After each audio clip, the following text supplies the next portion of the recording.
पुढल्या बातमीकडे जायकवाडी धरणाच्या पाणी पातळीमध्ये वाढ झाली आहे। जुलैमध्ये जायकवाडीचा पाणी साठा हा 75% जाऊन पोहोचलाय। धरणामध्ये 3000 क्युसेकनं पाण्याचा विसर्ग देखील सुरू करण्यात आलाय।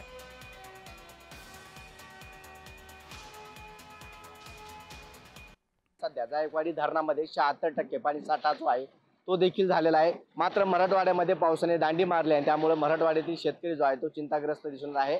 परंतु आता मराठवाड्यातील शेतकऱ्यांचा पाणी प्रश्न जो आहे तो आता मिटणार आहे, कारण सध्या छत्रपती संभाजीनगरच्या जायकवाडी धरणामध्ये 76% पाणी साठा जो आहे तो इतका झालेला आहे। त्यामुळे आता थोड्याच कालावधीमध्ये जे आहे ते आता पाणी साठा मोठ्या संख्येने वाढ होत असल्याचे पाहायला मिळत आहे। सध्या जर पाहिलं तर नाशिक विभागातून जे आहे ते 8000 क्युसेसनं जे आहे ते सध्या जायकवाडी धरणाकडे पाणी साठा जो आहे तो या ठिकाणी येत असल्याचं आपल्याला पाहायला मिळत आहे। त्यामुळे आता मराठवाड्यासाठी ही एक आनंदाची बाब आहे, कारण छत्रपती संभाजीनगर, जालना, धाराशिव, नांदेड, परभणी, हिंगोली या भागामध्ये देखील जायकवाडीचं पाणी जे आहे ते पुरवठा केला जातो। याच ठिकाणाहून संपूर्ण मराठवाड्याची ताण भागवली जाते, कारण नाथ जलसाय जो आहे तो नाथीचं धरण म्हणून सर्वात प्रथम ओळखलं जातं। सध्या आता यामध्ये 76 पाणी साठा जो आहे तो देखील झाल्याचा पाहायला मिळत आहे। तब्बल 25 वर्षामधून पहिल्यांदा जो आहे तो नाथसागरमध्ये जुलै महिन्यामध्ये 76% भरलेला आहे। त्यामुळे तब्बल 25 वर्षाचा विक्रम जो आहे तो देखील या ठिकाणी मोडला गेला असल्याचं पाहायला मिळत आहे।